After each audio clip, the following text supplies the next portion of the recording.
جیسے ہم سنتے ہیں حسن و حسین نوجوانوں کے سردار ہیں، اسی طرح حضرت ابو بکر اور حضرت عمر رضی اللہ تعالیٰ عنہ جنتی بوڑھوں کے سردار ہیں۔ تو اللہ تعالیٰ نے یہ مقام سیدنا صدیق اکبر رضی اللہ تعالیٰ عنہ کو عطا فرمایا ہے۔ ہم اپنی طرف سے افضلیت نہیں بیان کرتے، بلکہ قرآن میں جا بجا سیدنا صدیق اکبر کی شان میں آیات کا نزول ہوا۔ صدیق اکبر وہ ہستی ہے کہ جن کی صحابیت کا انکار کرنے والا کافر ہو جاتا، ان کی متقی ہونے کو، پرہیزگار ہونے کو، تصدیق کرنے کو اللہ نے قرآن میں بیان فرمایا۔ تو حضرت سیدنا صدیق اکبر رضی اللہ تعالیٰ کی کیسی ذات تھی کہ ایک مرتبہ جنگ کے موقع پر آپ نیکیوں کے بڑے حریص تھے، نیکیاں بڑی بڑھ چڑھ کر کیا کرتے تھے۔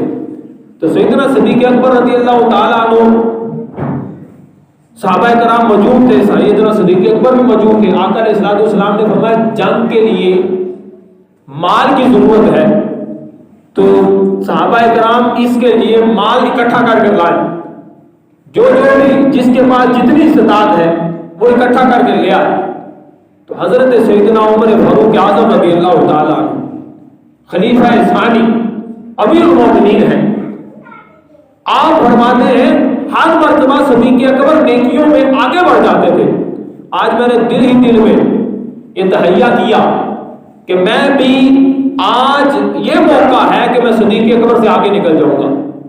میں آج اتنا صدقہ کروں گا کہ صدیق اکبر رضی اللہ تعالیٰ عنہ اس معاملے میں مجھ سے پیچھے رہ جائیں گے۔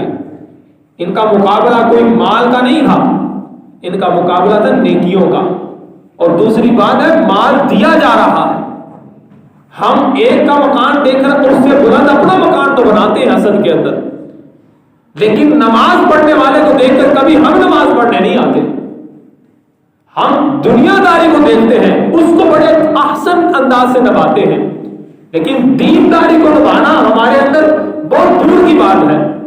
ادھر صحابہ کرام دیکھیے، قربان جائیے ان ہستیوں کا کہ وہ صحابہ جن کی ہر صبح عید ہوتی تھی، خدا کا قرب حاصل تھا، نبی کی دید ہوتی تھی۔ حضرت صحابہ کرام آپس میں نیکیوں کا مقابلہ کر رہے ہیں، گھر کا مال لانا ہے، جہاد کے لیے صدقہ کرنا ہے، جنگ ہونی ہے۔ سیدنا عمر فاروق رضی اللہ تعالیٰ عنہ فرماتے ہیں میں نے گھر کا سارا سامان آدھا آدھا کر دیا، گھر کا سامان اکٹھا کیا، آدھا آدھا کیا، آدھا میں نے جہاد کے فنڈ کے لیے اکٹھا کر دیا اور آدھا گھر رکھ لیا تاکہ گزر بسر ہو سکے۔ تو حضرت سیدنا فاروق اعظم رضی اللہ تعالیٰ عنہ فرماتے ہیں میں اس خوش فہمی میں تاکہ آج سیدنا صدیق اکبر سے نیکیوں میں بڑھ جاؤں گا۔ فرماتے ہیں کہ جب سیدنا صدیق اکبر رضی اللہ تعالیٰ عنہ گھر سے تشریف لائے تو میرے نبی پاک صلی اللہ علیہ وسلم نے فرمایا صدیق بتاؤ کیا لائے ہو؟ حضرت سیدنا صدیق اکبر رضی اللہ تعالیٰ عنہ فرمانے لگے یا رسول اللہ آپ کی بارگاہ میں اپنے گھر کا سارا سامان لے آیا ہوں۔ بلند آواز سے کہہ دو سبحان اللہ۔ گھر کا سارا سامان آپ کی بارگاہ میں آپ کے قدموں میں حاضر کر دیا ہے۔ فرمایا گھر کیا چھوڑا ہے؟ فرمایا گھر میں اللہ اور اللہ کا رسول ہی کافی ہے۔